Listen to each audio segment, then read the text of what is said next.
Hello. Hi, I'm good. Okay, we will get started here in just a second.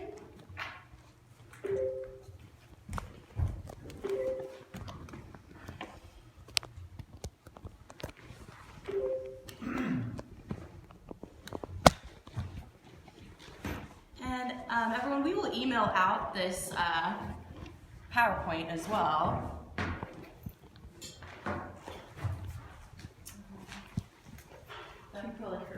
You just want to go up to slideshow.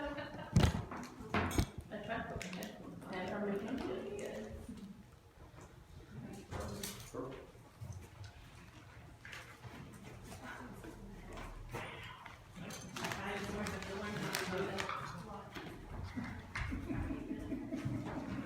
Good to go?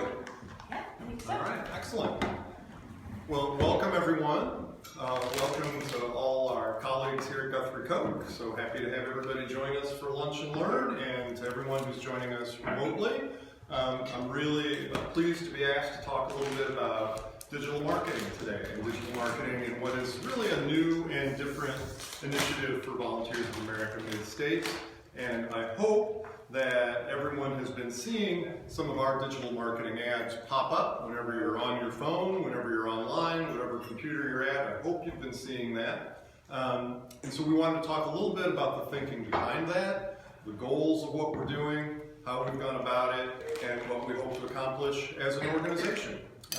So thank you again for joining us.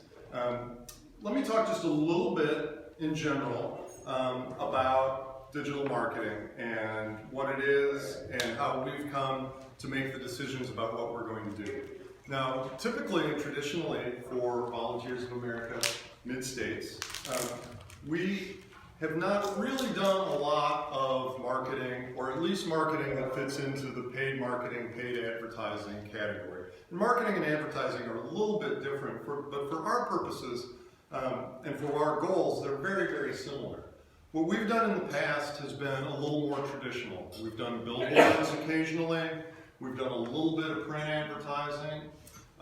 We've occasionally, in support of projects like our auto donation, done a little bit of television advertising. We certainly do a lot of grassroots, person-to-person marketing, which might be one of our veterans programs has flyers that they take to target audiences. It might be certainly our HIV team is out in the neighborhood passing out flyers, giving out wrap cards. We might go into a doctor's office for our addiction recovery services with collateral materials. And that's important. And we've done that, and we've done that pretty effectively. But what really drove our decision to do something a little bit differently regarding marketing is that we are expanding and we're growing as an organization.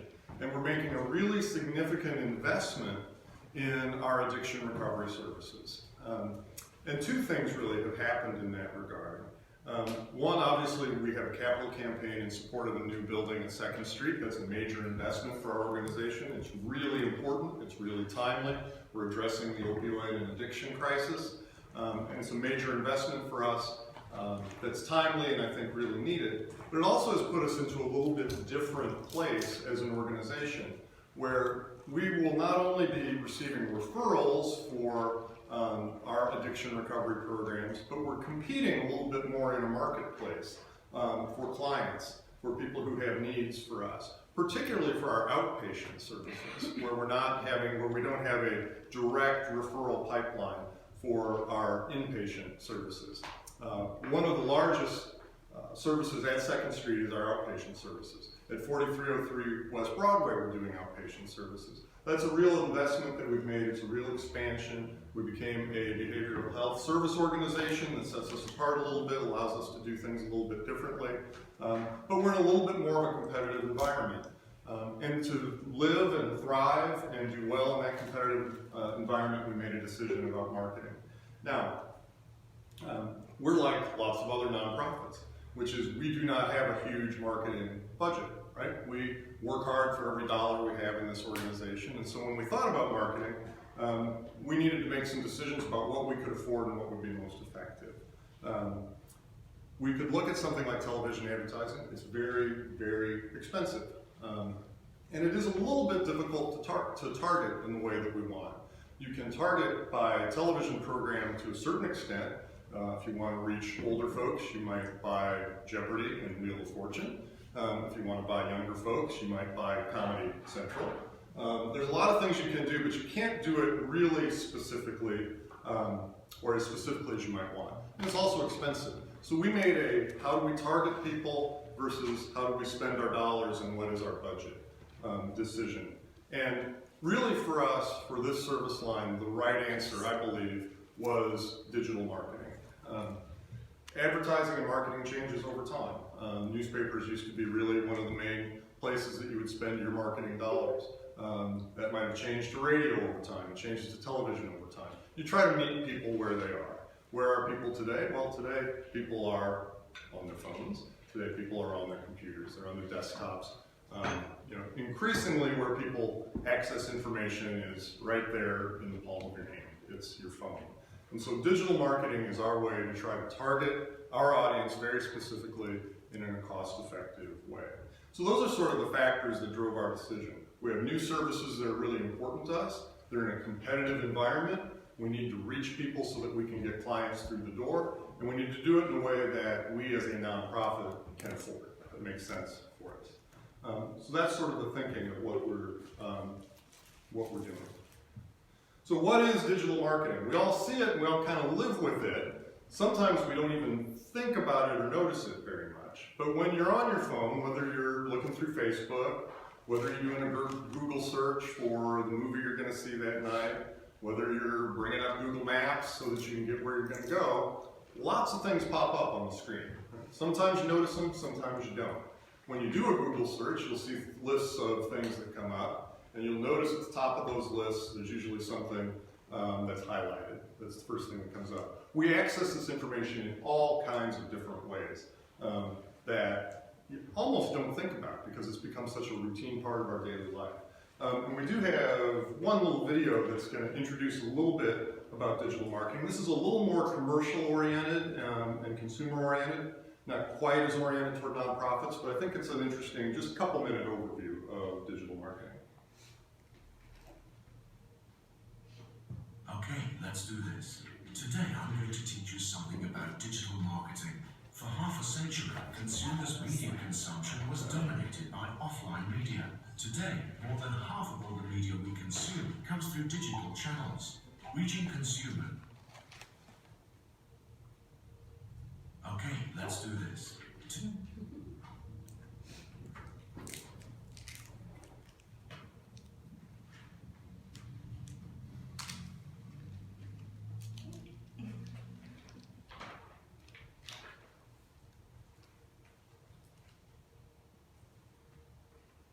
Today I'm going to teach you something about digital marketing. For half a century, consumers' media consumption was dominated by offline media. Today, more than half of all the media we consume comes through digital channels. Reaching consumers through digital channels offers several advantages over traditional offline marketing. First, firms' ability to target specific consumers has increased greatly. For example, an online retailer can decide to advertise only to those consumers that have visited its online store. The second big advantage of digital marketing is measurement.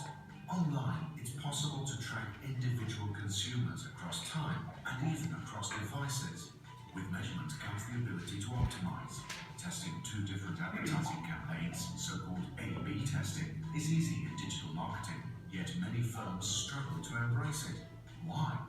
One inhibitor for digital marketing acceptance is novelty. Digital marketing instruments are still in the flux and come and go quickly. Moreover, understanding and integrating the various digital marketing instruments is not an easy task. Surefire ways for using them don't exist, yet which potentially exposes advertisers to risk of failure. The most important challenge, however, is mindset. For 50 years, marketing executives based their decisions on intuition, experience, and gut feelings. Today, marketing executives need analytical skills, at least as much as they need intuition, for a successful digital marketing campaign.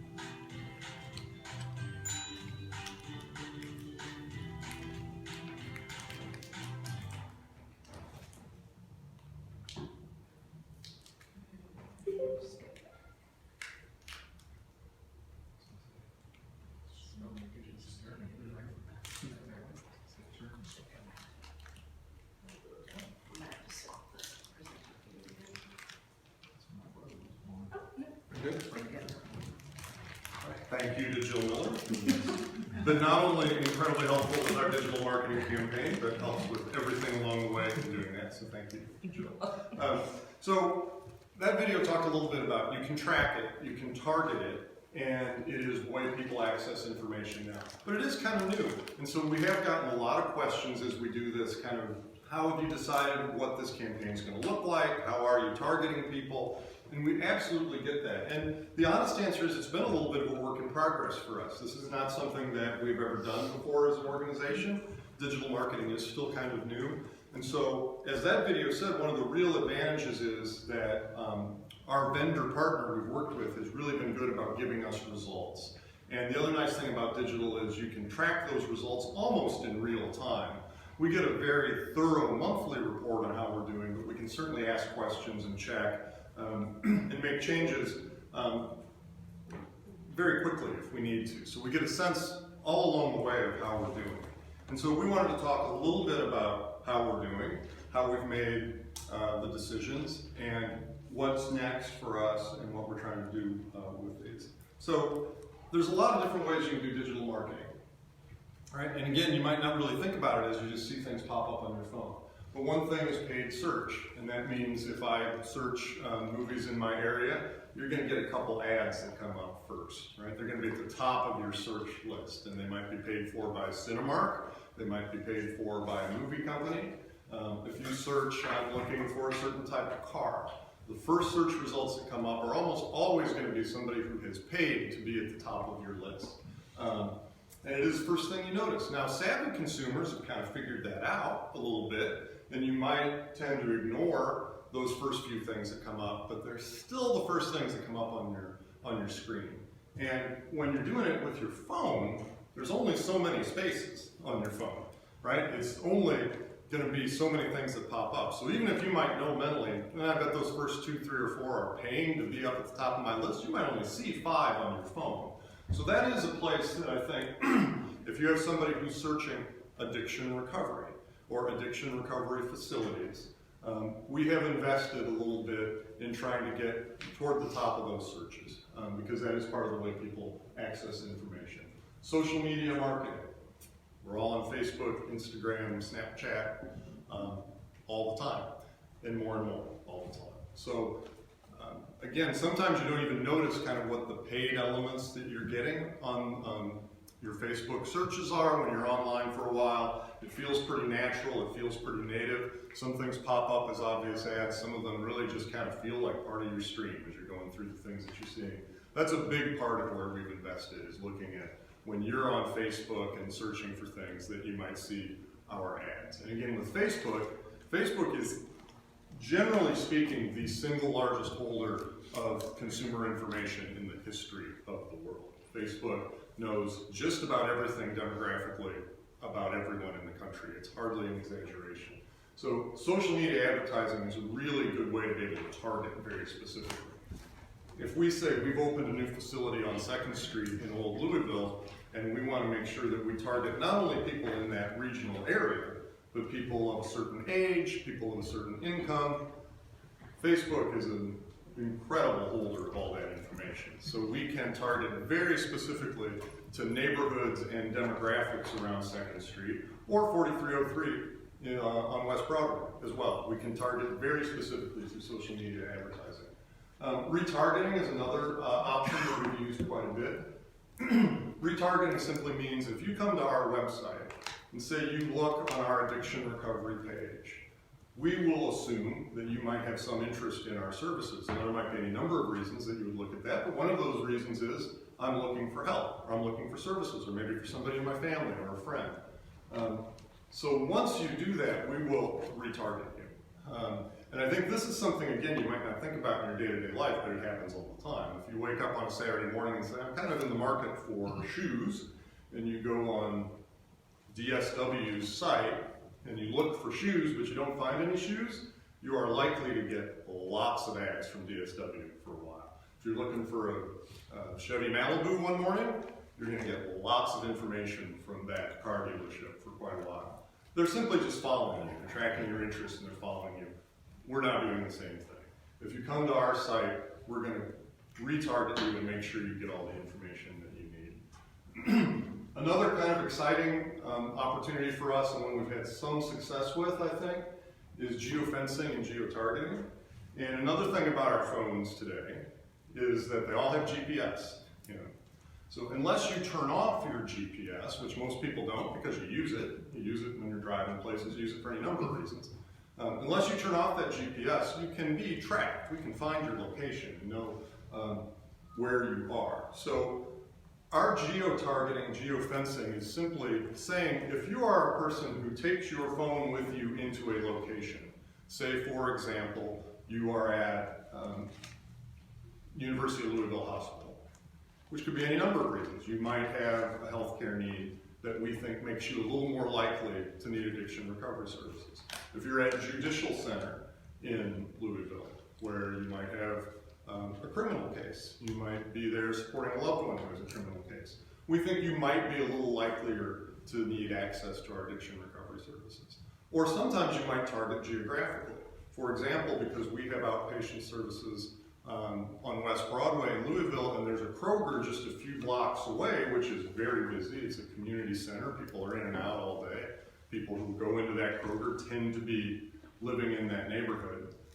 We look at that Kroger and say, if you're in that Kroger, we want to get you a message because you're right down the street from where we're providing addiction recovery services.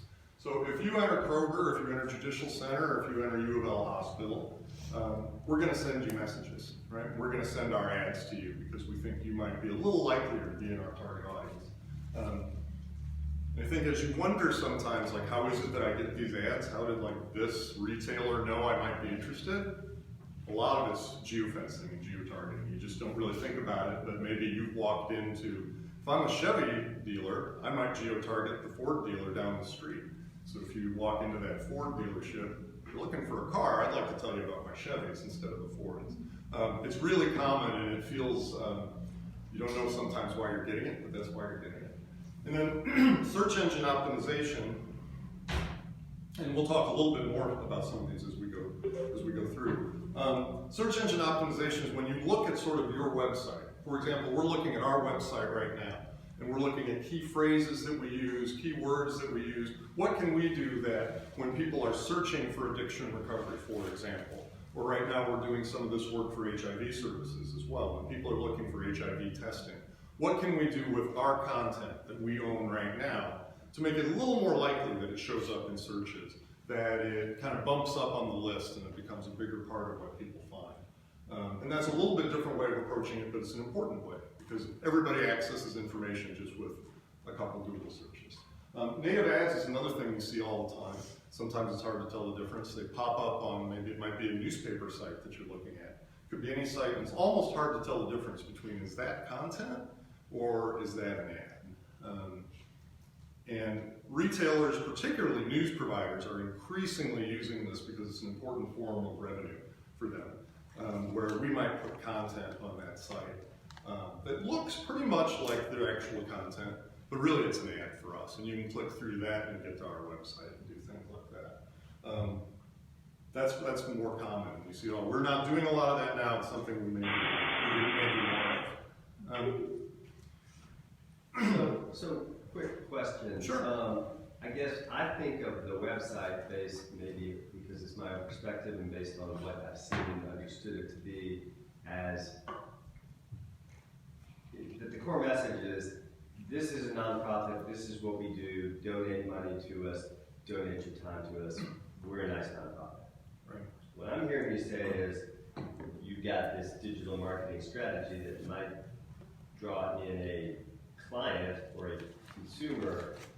Has the website's content layout and messaging changed, or is it both? Or because it seems like that might be an area that It is, it's both. And our website is certainly much more than our addiction recovery services. So it's absolutely that. It talks about our general overall goals. It's still a place to access information about any of our programs. All of that exists. We have certainly rearranged our website and changed content on our website that makes it easier to get to addiction recovery services. And so put it this way, when we talk about our digital marketing campaign, it really does have a very specific goal, which is we have this new service line, we have a new investment in our addiction recovery services, and we need to make that investment pay off. And we need particularly to get more outpatient clients when we're in a competitive atmosphere. So I would say we have changed some emphasis on the website that encourages people to get to our addiction recovery services. Certainly all of our online digital advertising, most of that takes people directly to not the homepage of the website, but to our addiction recovery services page on the website. When you click through on our ads, and we'll talk about that in a second, you don't get to the homepage, you get to the addiction recovery services. Because we're looking for people who need help or who a loved one needs help and are looking for services now. So we want to make it as direct as possible. We want to get them to the services where they're essentially one click away from a form fill or a phone call that can get them through the door if they want our services. Does that answer the question? And we'll talk a little bit more about kind of how that fits in. So when we thought about it, we thought a little bit about the creative goals as well, because let's be honest, there's a lot of clutter out there for digital marketing. An advantage is it's comparatively affordable. A disadvantage is that it is hard to break through, right? When you're online, you're not necessarily thinking about those ads that pop up, right? You might even be kind of annoyed about the ads that pop up. It's not really your favorite part of the online experience. So when we think about how this can be effective, we've had to think a little bit about how can you stand out, how can you not be just sort of that kind of white noise that's in the background, and get people to connect with us. It's particularly challenging given the service that we're promoting. It's difficult, right? It's a very difficult service to get people through the door for care under any circumstances, right? That's what we deal with every day as an organization, is that addiction is challenging and difficult, and it's hard to get people sometimes to know that they need help. Even once they know they need help, it's hard to have them make that decision that says, I'm ready to go get that help. That decision sometimes happens in a short window. They might decide it for a small period of time and then change their minds. So it's a challenging goal to try to get people to get this service in a very difficult problem. So we've thought a lot about the creative, and it's changed a little bit over time. And eventually where we've landed is really to be very personal and to try to tell stories of people who have received our services and benefited from them. So right now what's up on digital, on all of our digital media are large photos that we hope stand out, taken by our wonderful in-house photographer, Jessica Fay, who's done an amazing job with us, of our clients who have great success stories to tell. And I think there's a lot of marketing research that shows that it's connecting personally with a success story that can cut through the clutter and that is meaningful to people. So we wanted to stand out, we wanted to be quick, because let's be honest, you've just got a split second really to get people's attention. If you don't get it right away, you're not going to get it from people.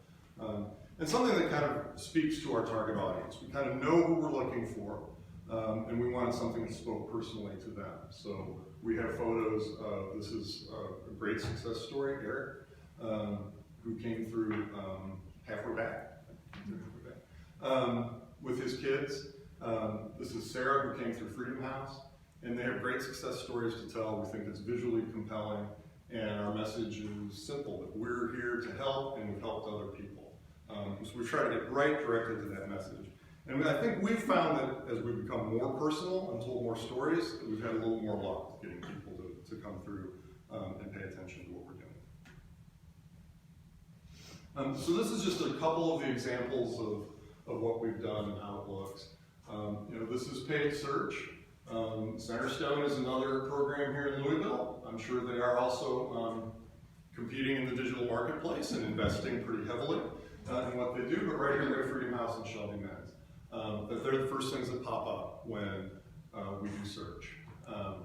Retargeting, if you come to our website and check out our addiction recovery, we're going to essentially follow you around for a little bit and make sure that you are kind of reminded and that you're, again, just one click away. And Tim, maybe this answers your question a little bit. For all of these, when you click here, when you click now to learn more, you're going to go directly to our addiction recovery page, where you can click again and you'll essentially be in the system. You can do a form fill got all of our contact information if you want to make a phone call. So it's going to take us directly to that page. And then we'll talk about this a little bit more, but we can track that as well. We'll know every time we get a click through. And then kind of what the results of that are too. We can track not only the results, but did that, you know, we know that client. We can tell and see if they came in. How do you, I have a quick question. How do you know if what people will Google? I know that sounds probably, but I mean, are there certain words that you pay for? Yeah. Is that how that works? Mm-hmm. Okay. So Like counseling, or you said addiction recovery. Yeah. that's what the Gannett is helpful with, and then Okay. Doug will talk a little bit more about the SEO work that we're doing with the firm here that's local. And even just the other day, I was working on some paid Google ads, which is sort of separate from this. And when I put in our website, it even told me which search, like it helps you. Yeah. Right. So it brought up people will come to your website with these terms, and then you pay more for, I don't know exactly how it works, but you pay more for certain terms. And right now there are restrictions on addiction terms because, and this might be answering more than you want to know, but and we learned this through both of the firms that we work with. People were taking advantage of that and making like scams for addiction recovery services. So right now you can't even really pay to get this, so we try to find ways around it. So anyway, Right. But yes, there are resources out there to help you know what to look for. And it's the advantage of working with a vendor too. I mean, we have essentially they're an ad agency, and we after talking to several, we ended up working with Gannett, essentially USA Today, Loans Courier Journal. And like Facebook, I mean, Gannett, which is the USA Today parent company across the country, are a huge holder of information.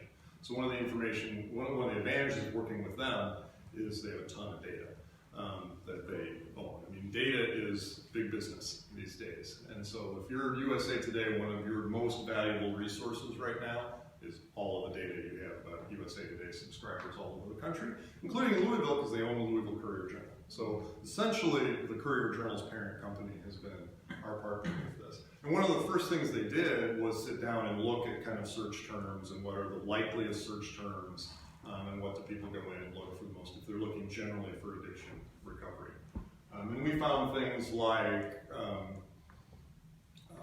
recovery is one of the words they use a lot, but they also use rehab a lot. And we have had to juggle it a little bit because it is true, this is an area where there's a lot of misuse. And so there's a lot of regulation, which is probably good about it. But we have had to work around that a little bit. So this is an example of our sponsored posts. If you're on Instagram, going through Facebook for the most part, you might see Jessica and her daughter, who is now a resident for us at 4303.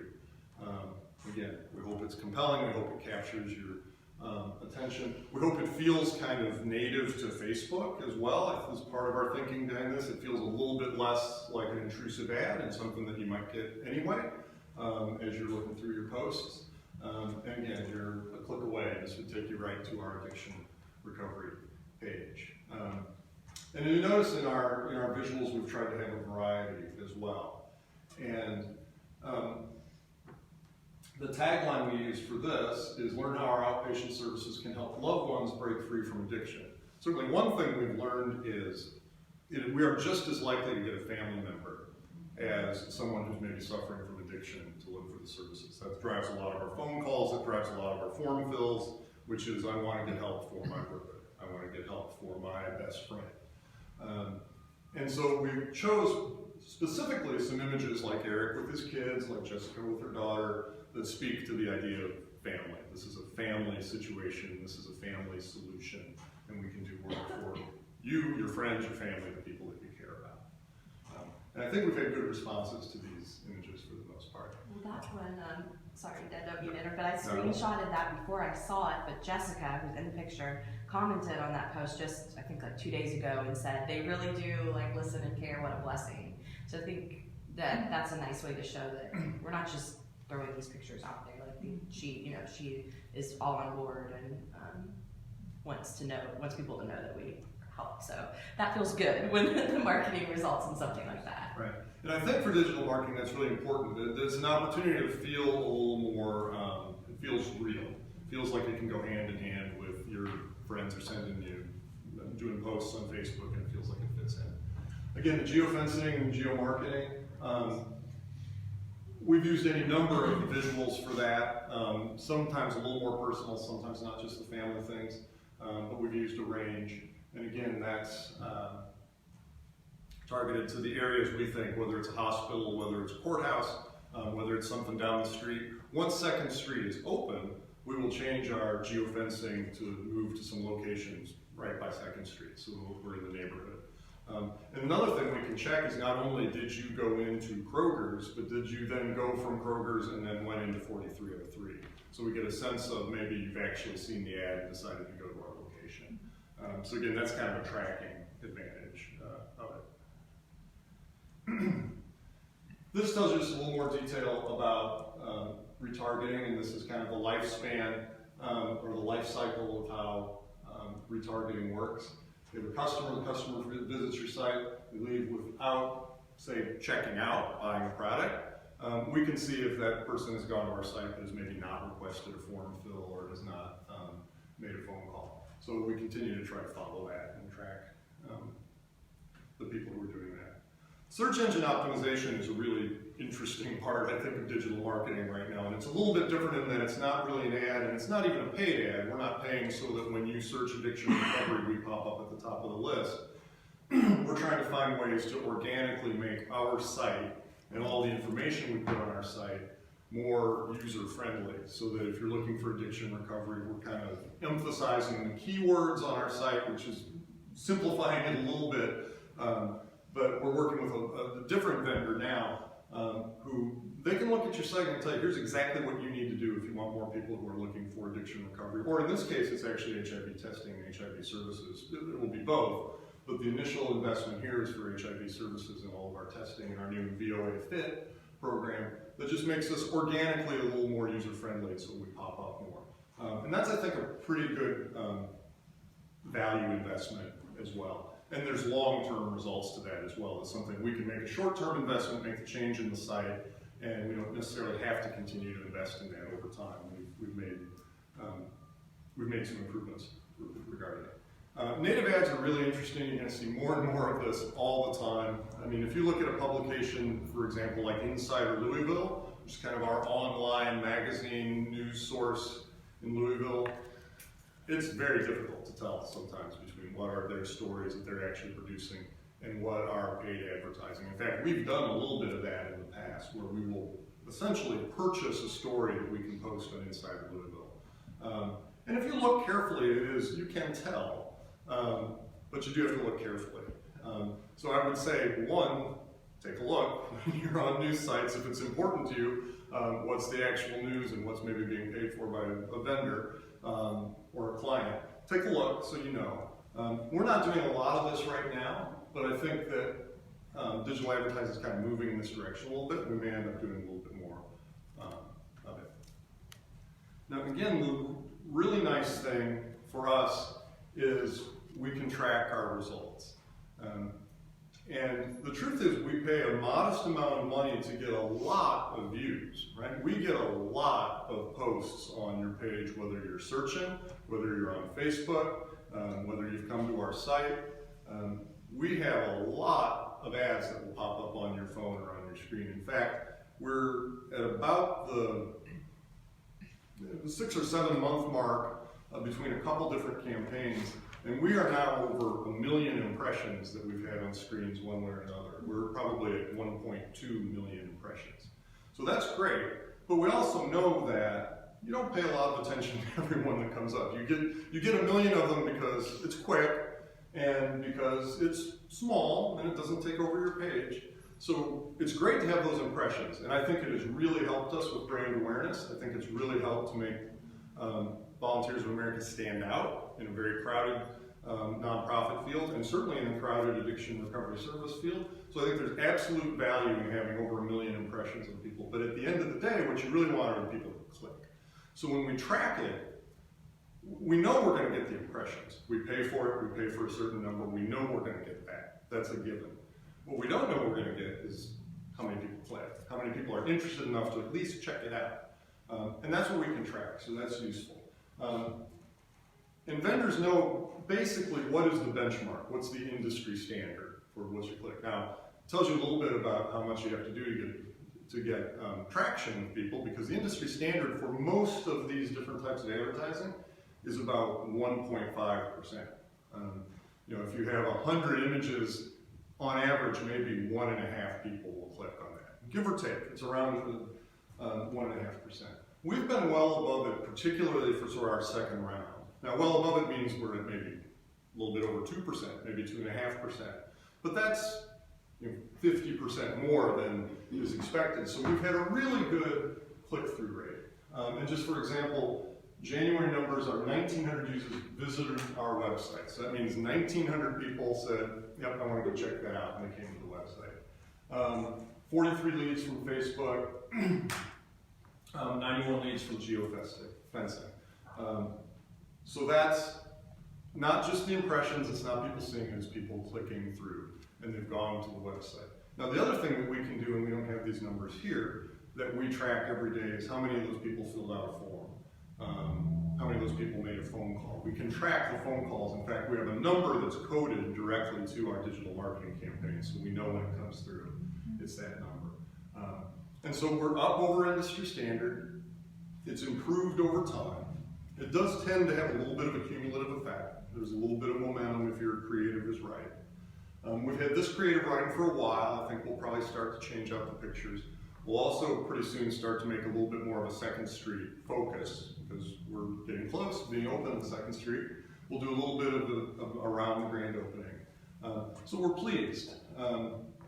But we can always do more and we can always do better. And that's one of the things that we're thinking about, is what do we need to do? Because while we've had over 1 million impressions, we've had a good click-through rate, we've had some success stories, and I think areas where we can do much better. Brand awareness is certainly a success story. It's hard to quantify, but certainly at that level, it's something we've never done before. We're kind of communicating with people where they are, we're right on their phone. I feel good about that, and I think that it helps to raise the awareness of our organization and who we are. People have been engaged, people sharing on Facebook, people are clicking through, that's good. We can tell with our website traffic, there's an increase in website traffic, for sure. For phone calls, part of our response to this has had to be that we've added an answering service at Shelby for our intake line. One of our challenges at the beginning is, if you're in digital marketing, it means you digital market not from 9 to 5, you do it at 7 p.m., you do it at midnight, you do it at 3 a.m., and honestly, it might be at 3 a.m. that somebody's likely to pick up the call and say, hey, I need help. So, and we saw that. And for a while, it was a challenge for us. We didn't have somebody to take those calls. So in response, we're around-the-clock answering service at Shelby, and we get calls through the night. And so I think that has been a really good takeaway. It's helped with our intake procedure. There's calls coming in, and we've absolutely driven some clients from that. The other really good news, I think, is with residential. I mean, we are essentially at capacity for our residential programs right now. Among the highest we've ever been for residential. Freedom House almost always has a waiting list, but not always. It goes up and down a little bit. Freedom House, we have a waiting list. We're just about full. Some of those are driven by the marketing campaign. They're the form fills, they're the phone calls that we've gotten. There's a lot of factors, I think, that go along with that. There's many reasons for it. This is not by any means the only reason, but it's one of the reasons, so I think that's been helpful. The challenge, I think, for us is still our IOP. It's intensive outpatient, where we really have not driven a lot of those clients yet. And we've thought about that a lot, and we're thinking about it constantly. I think some of it is just generally speaking for our target audience, which is generally speaking low income. A lot of those people who call us really need a place to live. I mean, residential is really their fundamental need. They have transportation questions. There's some hurdles to getting our target audience into intensive outpatient. And we've got interest, but we really haven't overcome that yet, so we're getting them in the door as clients. And we need to do that. And I think that's something we'll continue to focus on. Partially think about, is this the way to do it? I mean, I think it's a great way for brand awareness, and I think it absolutely helps us for residential. Because what we find is most of our form fills and most of those phone calls, they start with, I need a place to live.